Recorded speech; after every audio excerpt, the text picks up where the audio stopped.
Hello, and a big welcome to all of you out there who are listening and looking. And today I'm so excited. I have Emely Rose here from Maine in USA. A big welcome to you. Thank you. Thank you, Anne. I'm excited to be here. And we have been talking a little bit here, and it seems like we are on the same page. So please tell us what you are doing and how you come to this point and everything. Let us know. Awesome. Um, I just started, and we are official now, a nonprofit called Solstice Ranch Equine Sanctuary. And I'm actually going to read my mission statement if that's okay. That's okay. Yeah. All right. So the purpose of Solstice Ranch Equine Sanctuary is to provide a compassionate, ethical, and holistic rehabilitation for equines and to provide education regarding best equine welfare practices. And if I could sum up kind of who we are and what we do, it would be that right there. Rehabilitating horses, mostly behavioral rehab that other people are afraid of or that don't know what to do. Um, my partner for the sanctuary, he is a hoofcare provider and uses cooperative care in his approach to hoofcare, as well as he's a barefoot trimmer. And I coach on the weekends on the side. I'm slowly tapering down on that so I can focus on the sanctuary and really getting that going. And I work in social work full time. Yeah, that's a lot. But as we said, it's typical questions. You have to have a lot to do. Gotta be busy. Yes, yes. And these horses you're getting in, I that's something you're buying, or people come with their own horses, or how is this going on? I'm a pretty let's say I like the woo-woo stuff. They find us. I sometimes I don't really know how they find us, but they do. The last intake we had, um, she was actually on another person's group that someone had posted that this horse was dangerous. And we took her in. Some friends saw it, and it was local to me. And I took her in, and she's wonderful. She is wonderful. She is the biggest love bug in the whole world. I recently adopted a Mustang. So we have three Mustangs here and a burro, a wild burro, um, from it was a Mustang adoption satellite event. So some of the work that we do is working with the wild horses as well, to get them out of holding pens. They usually stay here. The reason we did a sanctuary was because if the right home pops up and all their needs are met, then we will rehome them. Yeah. But as far as like advertising, that's just not really our jam. No. We work with clients that we feel might have a specific environment that would suit that horse's need. We're starting to grow our community here, so we know people. Um, but it's tough business rehoming horses after they've felt that safety, they've felt that love, they've Yeah. had their needs met, and kind of fighting against tradition on saying, you know, this horse needs to have a forage-based diet. Its hoof care needs to maintain um, in in a way that functions for the horse. Mm. As far as training goes, we use positive reinforcement here and ethical negative reinforcement.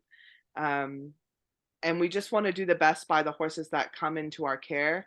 I think quality over quantity is what we aim for. Yeah. Um, and yeah, if we have a spot that's open and a horse finds us, we will take in that horse. There's a specific horse that I am really, really proud of.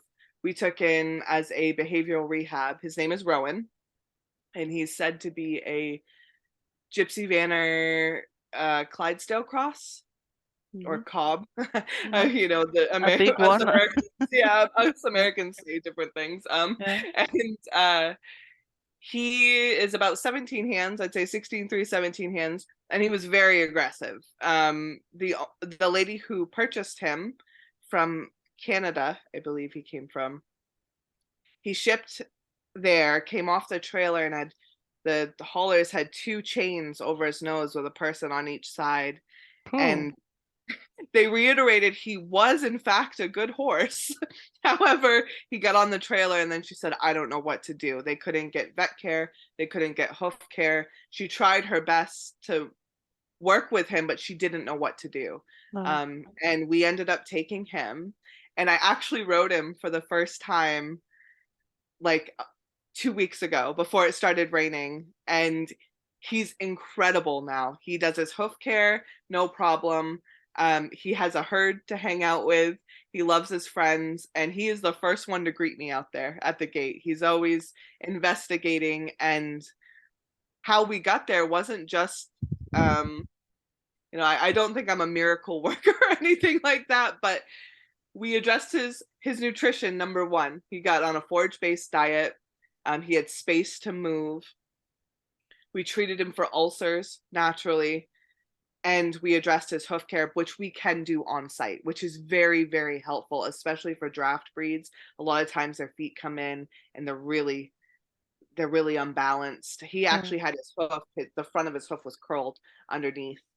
Um, Okay. He was laying down 50% of the time, if not more. I make a lot of videos of him because he is a case study I've primarily focused on over the last year. And I acknowledge he had a lot of anxiety, and I think it was caused by pain and also suspicion of he's been moved around, he doesn't know Yeah. where he is, he has no long-term history with anybody. And then when you're going through pain as well, we started to look at behavior from horses, especially me. When I was growing up, I was told it was kind of like an agenda, right? Like people would convince me that my horse was doing it on purpose. Yeah. As we went Totally. on, as I started developing my own training styles, I started to be able to look at the horse and look at their behavior, and that was communication. Mhm. Why are they having trouble with their hoof care? Why are they having trouble being touched? Is something painful for them? And you kind of have to be a detective and Yeah. to kind of Yeah. find the root of where is it an emotional root? Is it a physical root? Is it both? For his case, I think it was both. I think some horses are a little more sensitive than other horses, and when they experience pain, they end up having aggression with that pain, Yes. um, or they have anxiety that leads to aggression when they're not being heard that it's uncomfortable for them. Um, I am amazed by the horse he is. He is fantastic. He's my new riding buddy. He's great under saddle. The first ride went as smooth as it could. There was no problem. I don't know his history. If I'm assume he was trained under saddle before. Everything I did, I looked for stress signals and any signs of discomfort, and that they weren't there. And he just went along with it and packed me around like a really, really good guy. How old is he? They said he was 7. Um, my vet aged him probably around like 10, between 10 and Okay. 12. Mhm. So he's a pretty young guy. Yeah.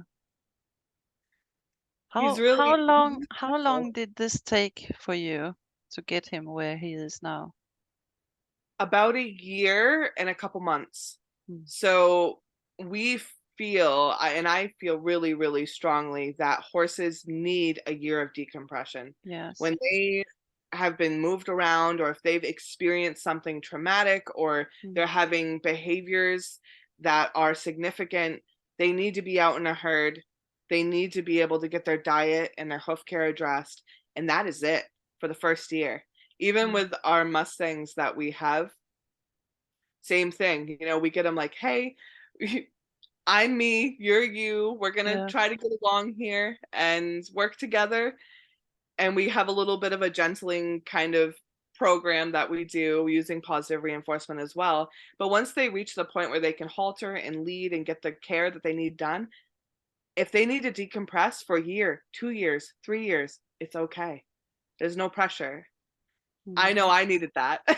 Yeah, I love to hear it because human are often it has to go so fast. They have to ride them. They have to go to Yes, competition and yes. stress, stress, stress, stress, and yeah, And I came from a competition background and I love to show, but if my horse that I'm working with isn't a horse that maybe could go do a ranch riding class, you know what I have to do? I have to take my ego and throw it out the window yeah, because I think that if we're really acknowledging what they're telling us, the things that we're hearing aren't always what we're going to want to hear. no, that's right.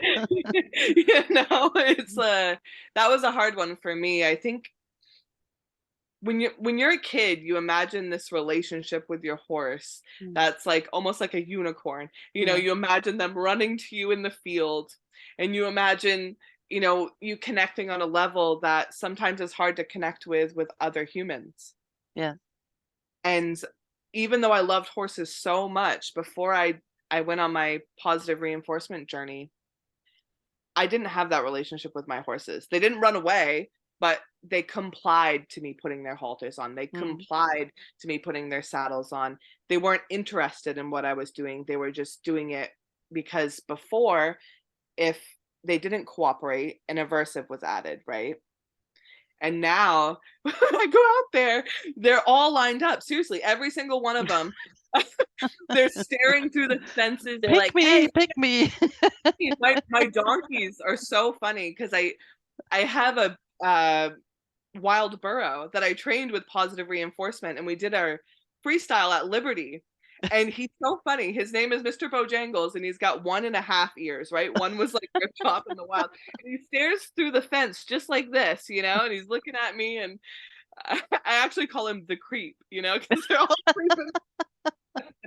So it like when I go out there, I started to feel really valued because I knew that my horses wanted to do what I was doing. They wanted to be with me. If I'm out there in the fields, just, messing around, walking around, looking for rocks or whatever I'm doing, they're all, in a line following me Yeah, around. And it's just the best. I don't think you can recreate that feeling when they no, want to be with you. no, that's right. That's right. And you get some very funny moments. As you said, when you go out there and you do something, they want to be with you and yeah, that's fantastic. It's really, really I feel like my life is a little mix of you have to have humor, Yeah. because life isn't always easy, and I try to take things not so seriously. I think that was a huge part of it. I actually really like to be a perfectionist and I like things to go exactly my way, that piece of control, and Mm, trying to let that go. It's been a journey. It really, yeah. really has. I hear I that often. I hear that Yeah, very often. the Yeah. muscle memory too, like, you almost create Yes. this muscle memory of Mm, that control, and you feel uncomfortable when you start ripping away those layers, yes. when, and I think I don't know if I would have gotten to where I am if I didn't separate myself from all the teachers that I had growing up. Mm, So, if I didn't have the courage to take a step outside the box and do something different, I think I might have been influenced to stay in tradition.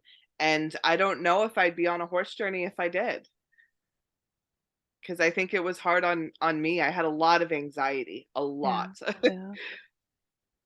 Yeah, I know what you mean. Um, it's not always what you're thinking. As I said, as a little girl, we have so many dreams, and Yeah. it's not really what you're thinking. Yeah.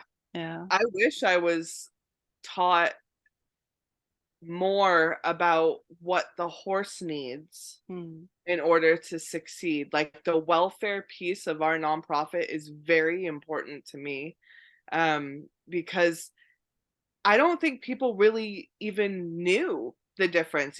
They were doing what they were taught, yes. and then Yes. didn't search for the answers and taught the way that they learned. And so that just kept going in a spiral. But now we have so much information Mm. available to us. Yeah. Social media, the resources we can find to find a different way is incredible. I Yes. mean, we're so lucky to be able to have that.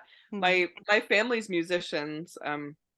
My dad's a musician, and we grew up playing music, and he used to have these little has this box and cards where he used to write the lyrics and, like, the keys and the chords above the lyrics, and I go, "Why don't you just use an app?"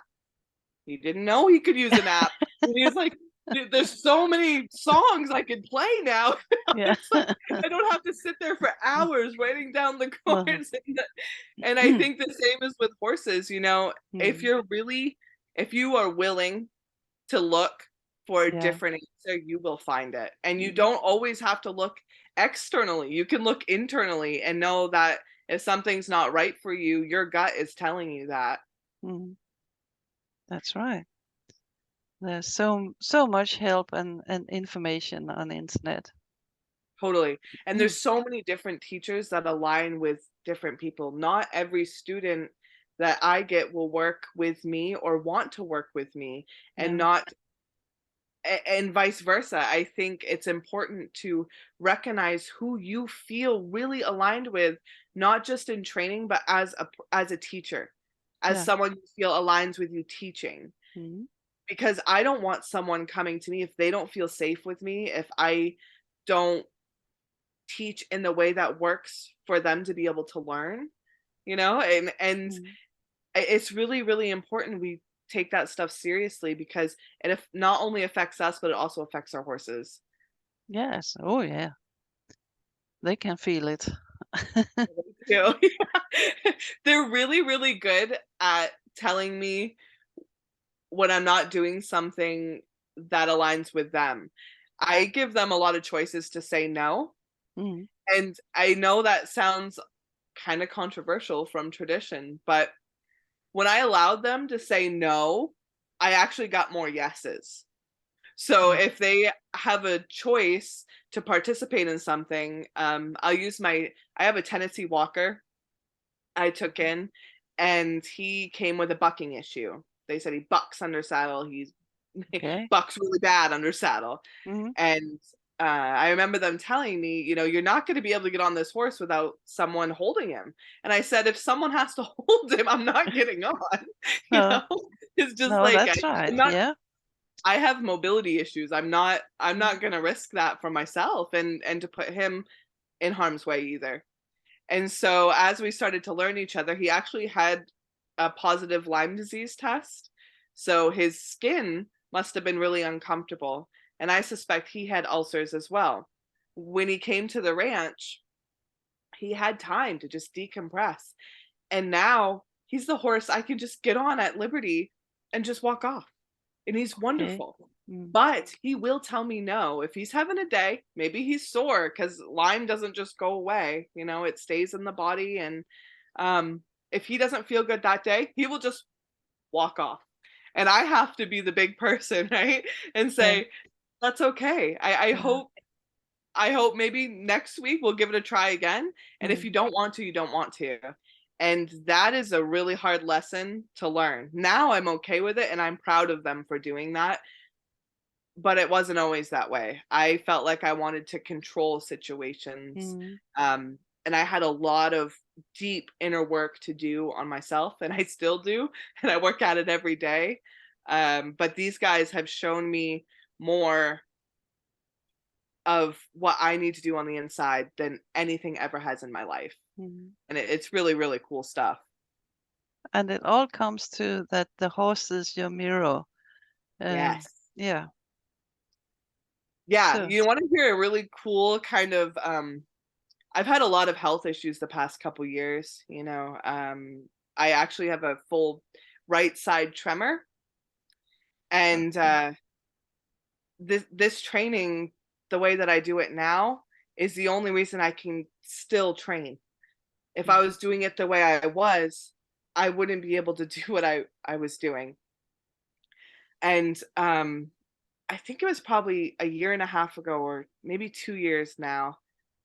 My soul horse that has taught me every lesson up to this point, Dakota, was laying down in the field, and I had been experiencing tachycardia in my heart. So my heart was racing. It would do it intermittently at times. And I had remembered reading an article about horses' heartbeats and how they slow Yes. down us, right? Mhm. Mhm. And so I decided I was going to put this to the test. And I went out while he was laying down, and I laid down with him. And my heart started to slow down. It was like I could Okay. feel it starting to sink, and I could feel myself starting to regulate. And that was probably one of the coolest experiences I've ever had. Um, the fact that he always is just such a sweetheart and lets me just lay with him. And Mhm. I feel like he came into my life to really help me heal. And noticing the physical effects of my heart actually slowing down was it was just it was amazing. It was really cool. Yeah, because he could have left. Yeah, And because when your heart is beating like that, maybe there's something wrong. Maybe yeah. there's some danger or something like that. And I think that trust bank, I tell this to a lot of the people that I work with a lot, is that you're going to have off days. You're going to have those days where you really just need to see your horse, and just like that, they could walk away or whatnot. Mm. But if you consistently show up for them and Yeah. build up that trust bank, and maybe that trust bank's at 90% and you take away 20%, you've still got trust there and you've still got security there for them. I've noticed that a lot because I'm not perfectly regulated all the time. You know, I work in social work. I have Mm. hard days. I try to acknowledge when my days aren't good and do something else and not do training that day. But they are really receptive and they feel safe that I will walk away if I need to, and they can walk away if they need to. And I Mm. think that's what makes the difference. Yeah. My horses never have halters on. You know, they always like if I'm riding once in a while they will, but usually like if I'm grooming or fly spraying or whatever we're doing, they don't normally have halters on. They're usually at liberty most of the time. Okay. Wow. Yeah, yeah. That's great. Thank you. Yeah. We do some pretty cool stuff here. I'm excited to Yeah. start kind of sharing with the world the magic that is here. People thought I was a little crazy, I think, in the beginning to buy the property we did because our house had no windows, and we have 24 acres here, right? And Mm. that someone had been destroying the house, I think some angry teenagers, and Yeah. we had no running water when we started. You kind of find these journeys, you know, they Mm. kind of come to you. But this was the first property I ever saw, and I just knew I had to be here. Like Mm. this was my home. And And I have a guess. The yeah. stable was made first. You are 100% right. We had the run-ins going, we Yeah. had the water going, everything for the horses. And we still my house is really not you know, the construction is still a work in process, but it's all right. Yeah, so we came here and people were like, "Well, you have no flat land. We have a huge hill, right? Because this used to be an old glacier rock." Uh-huh. And there's trees and we're across from a bog, so there's wildlife everywhere, right? We have snakes and turtles and Mm. birds and eagles and hawks, Yeah. deer, moose, all these things, and it's not flat, right? And Yeah. sometimes when I just want to kind of ride on a flat surface, I'll be like, I really wish I had a ring. But in the long term, for my horses moving Yeah. up and down the hills all the Mm. time, it's awesome. Like rehabilitation wise, you can't get better than the horses having to move up No. and down the hills all the time. I don't even need to set up a track system. They already make their own. It's Mm. really, really neat. Yeah, that's fantastic. But yes, we definitely catered to the horses before we catered to ourselves. Mm.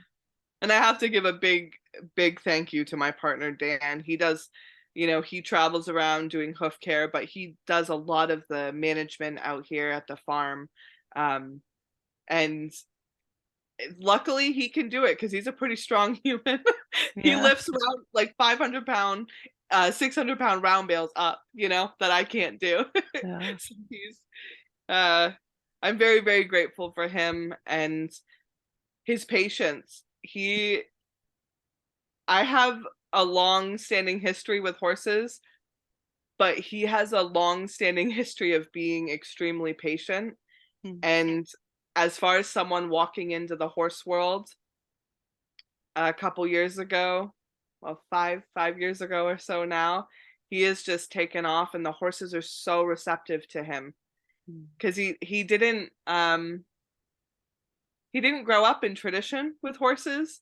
He just started while I had just started my positive reinforcement journey, and he didn't get to see kind of the ugly side of things.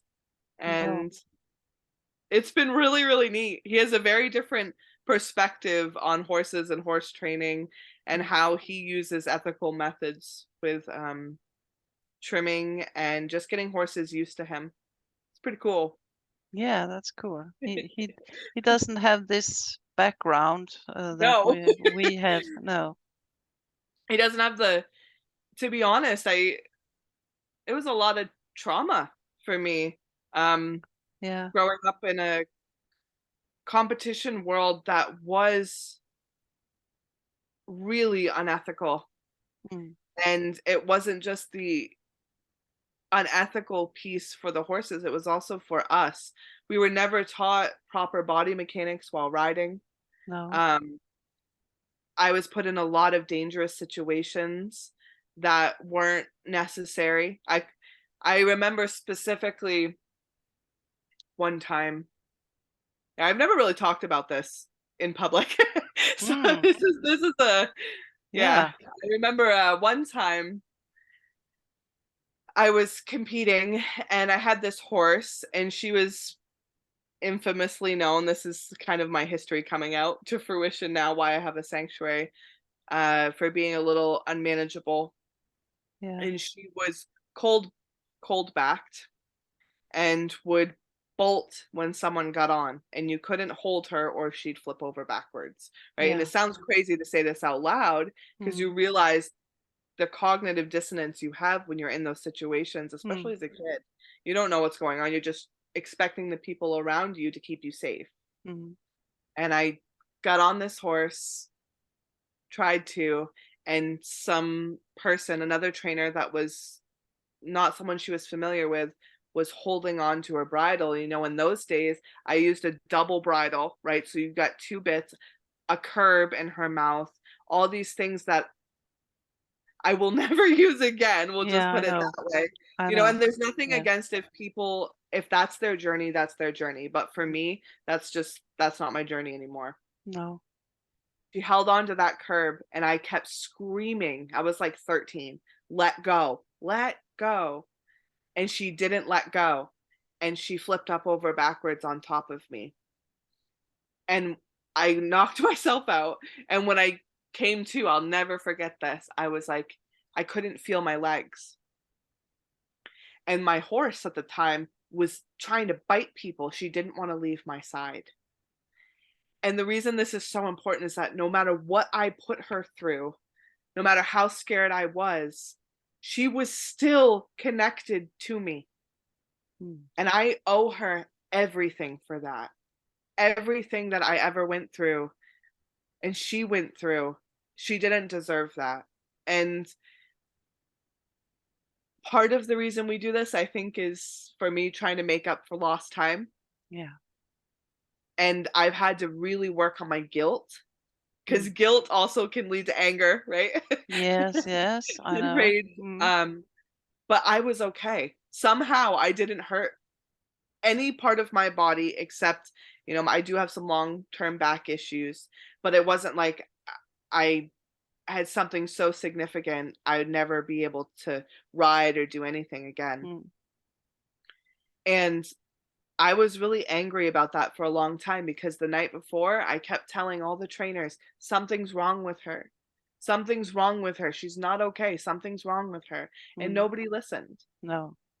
And I decided when I was going to be an adult and teach, because I always wanted to have a rescue and have a farm, that I was going to listen to what people had to say and what the horse had to say because Mm. it was important and it could be life or death.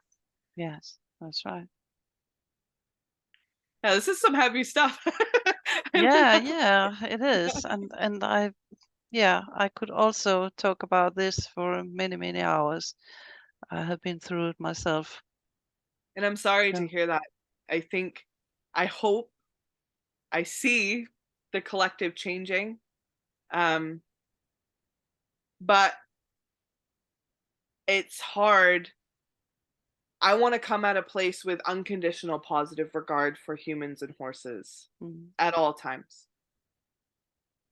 But when you've been through it and you've sat in it and you've done it, I have been a horrible horse trainer before. And I am very open about talking about that.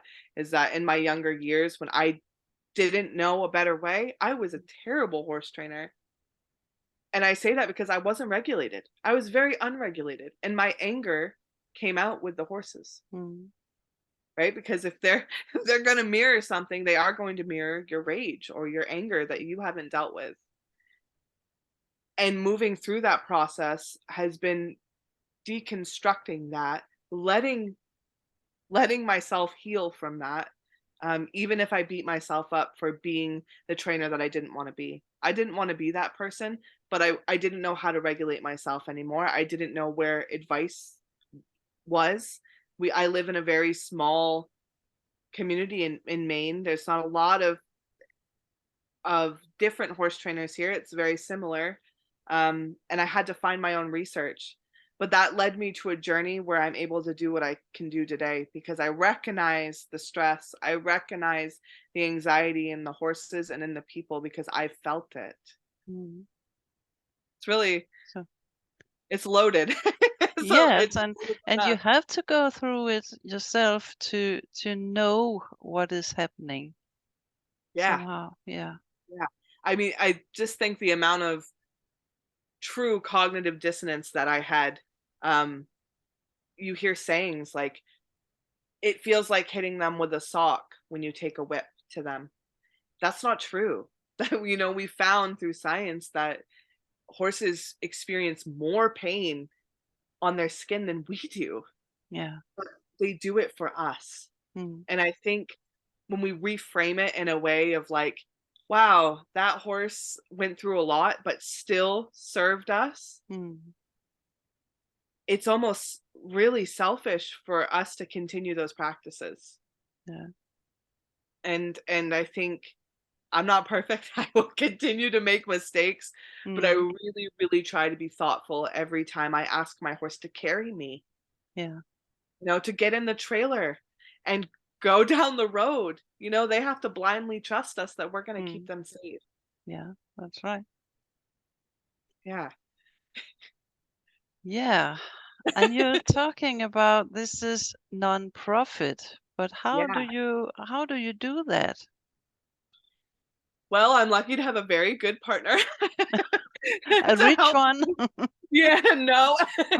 We, build things and he cuts down logs for us to build fences and, I keep my primary job that I'm very thankful to have as a source to be able to fund what we do. Mm, Um, it's been a tricky process.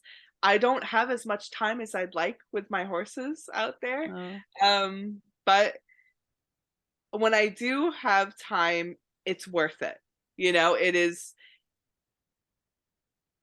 It's everything that I've ever wanted every single time I go out there. Um, and I think it kind of makes up if I miss a day or two, whereas Dan gets to see them every day. And I always say he's the better person for it. I'm going to say this because not because he has a lot of experience, but because he's always patient. mm, He is so patient. And I'm going to let everybody in the world know that when I wake up in the morning, I am not patient. It takes me a good hour and a half to even talk to anybody.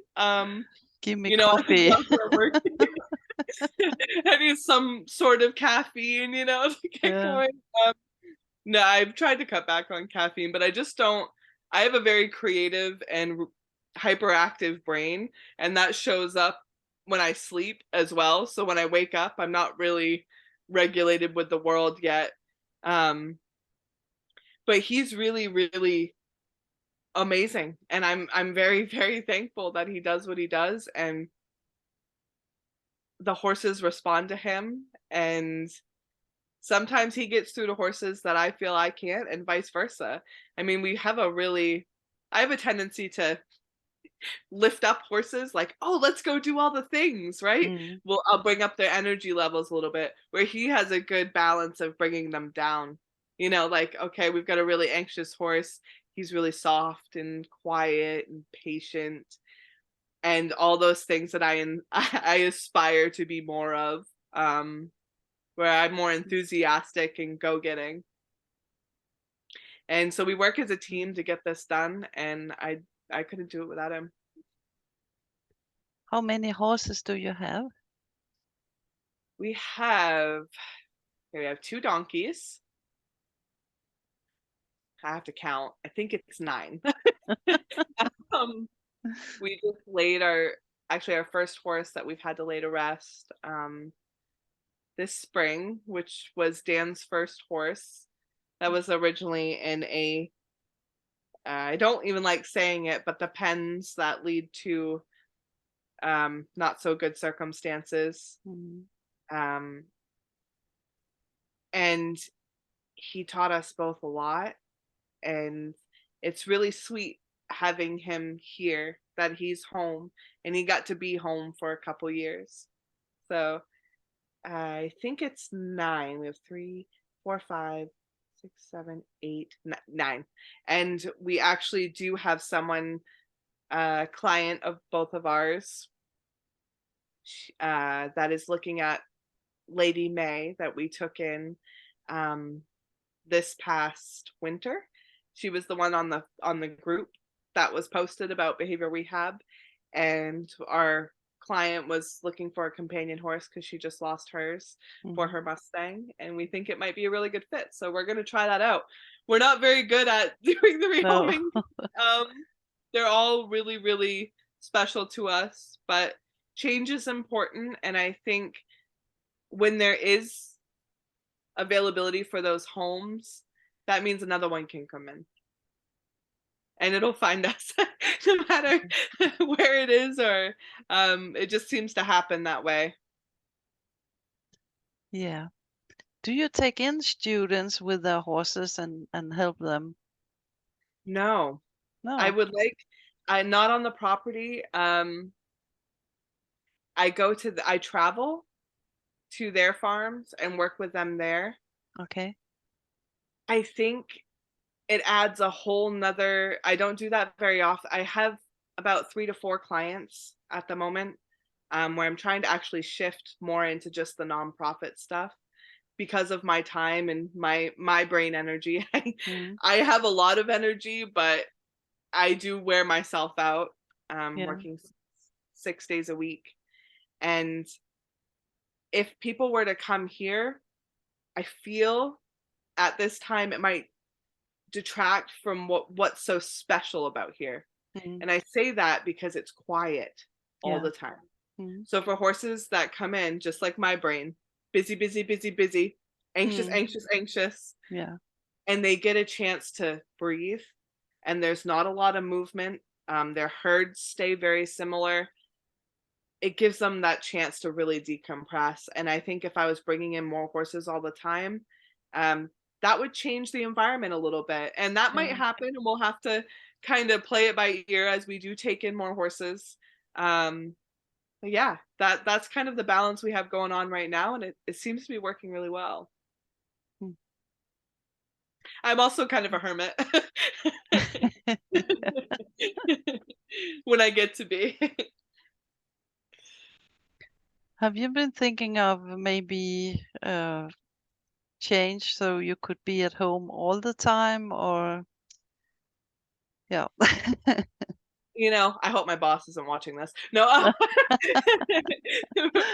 I do think that eventually that's my goal. When you start off in a farm, there's finances that you have to have, tractors, trucks, all these Mm, things. And I really get enrichment out of my job. Um, it's kind of it's a really fun job because I get to support Special Olympics and people with disabilities. And I'm hoping in the future, my real plan is if I can finish school to actually have a degree. Um, I'd like to work with people that I feel I resonate with, that are neurodivergent, that maybe have mobility issues, and know that they don't have to give up their relationship with their horses and they can still enjoy it just as much, if not more, just using a different way. mhm. I think that's kind of the end goal. But I'm 30 now, so I'm aiming for 40. That's my 10-year goal, is to finish school, um, so I can be licensed in therapy and work on my nonprofit in the meantime, learn more about myself, and hopefully by 40 we'll get there. Yeah.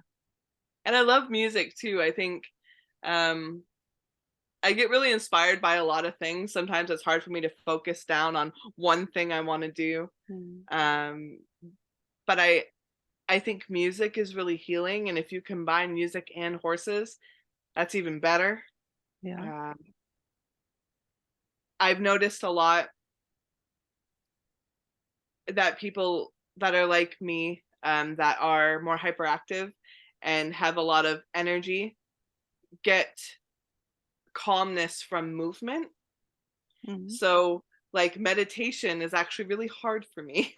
Um, Yeah. and, there's a lot of resources out there for people learning to calm their nervous systems, but not always for people that are hyperactive and want to talk all the time and move all the time. And I hope to work with people that feel that same way. This is what I've found that really calms me, is taking a walk rather than and noticing all the trees and the birds, rather than trying to sit still and frame yourself into something that's harder for you to do. Because Mhm. Yeah. healing is hard, but I think, if you have energetic movement a lot, using that to your advantage to be able to focus is helpful. I have a lot of adaptations I use. I have a bouncy ball at work because I'm really bad at sitting at a desk, and I'll bounce on that ball and I'll be able to type for hours and hours and hours. And it's really cool. There's some really cool adaptations coming out for people.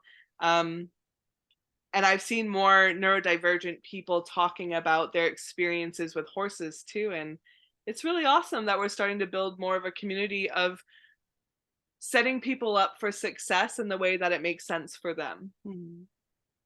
It's cool stuff. Yeah. It is Now that I've positive. talked your ear off, I don't even know how long it's been. No, it's interesting, I think, and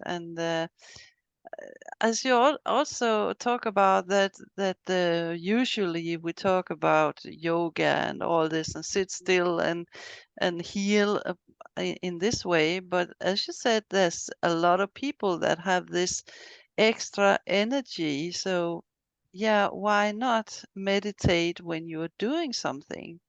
Yeah, I think, and it's almost, I know for me, I would get so frustrated, right?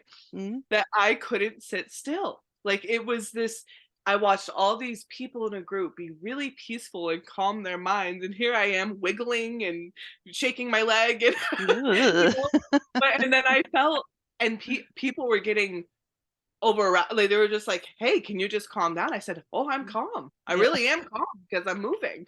Right? And it's this funny thing where I've now learned to laugh at myself, that if I want to focus in a meeting, I should be like I'm holding a cup right now and I'm moving the yeah, cup around. Yeah. And I think over time I will be able to settle this more, but in those moments, trying to force yourself, if you have a it's almost like taking a kid that is hyperactive, putting Mm. them in a classroom and making them sit. Yeah. They're just a ticking time bomb waiting to explode, and that leads to rage, right? Or a horse. It's the Or same. a horse. Yeah. Yes, and I think that sometimes for people or animals that are different like I am, that can't just drop down into that stillness, that regulation and that calmness comes from doing. It comes from that like movement. You don't necessarily have to have your brain on, but moving your body helps me get in my body, Mm. right? Mm. And that's something that's really hard to learn, is Yeah. getting in your body, but finding a way that works for you. Not everything is calm for everybody.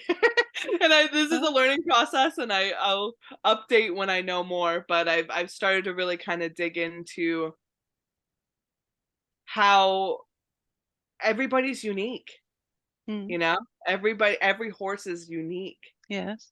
and it's meeting people and animals where they're at and helping them in ways that are maybe a little non-traditional and don't quite fit in that cookie cutter mold.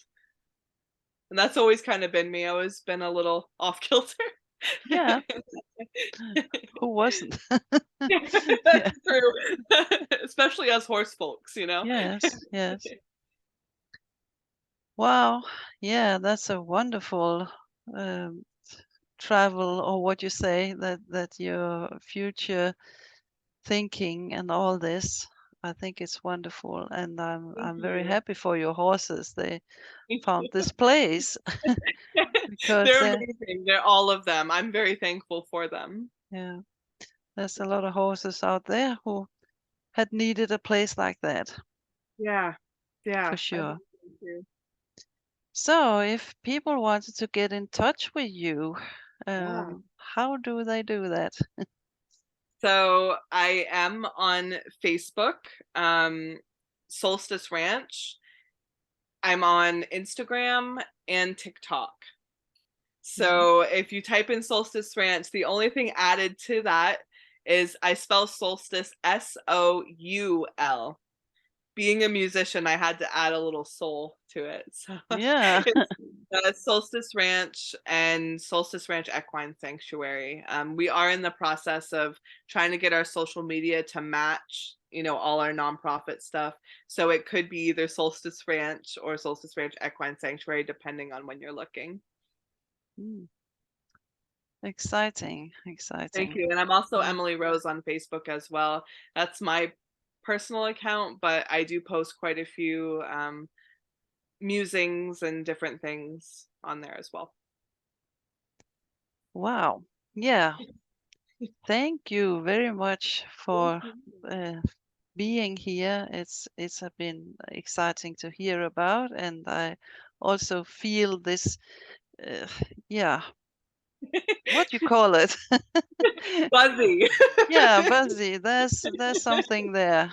Um, it's always nice to meet new people, and some of them you talk a lot good things with, most of them, but some of them you just feel, yeah, it's the same as me. It's yeah, Yeah, yeah. you know what I mean. I really enjoyed this too. Thank you for allowing me space to kind of just veer off and go in different directions. I really appreciate that. Yeah. And thank you very much for coming today. It has been a pleasure. And Like, thank you a lot for listeners and viewers out there. And please subscribe to this channel if you wanted to see more. We are on every week. So welcome and thank you.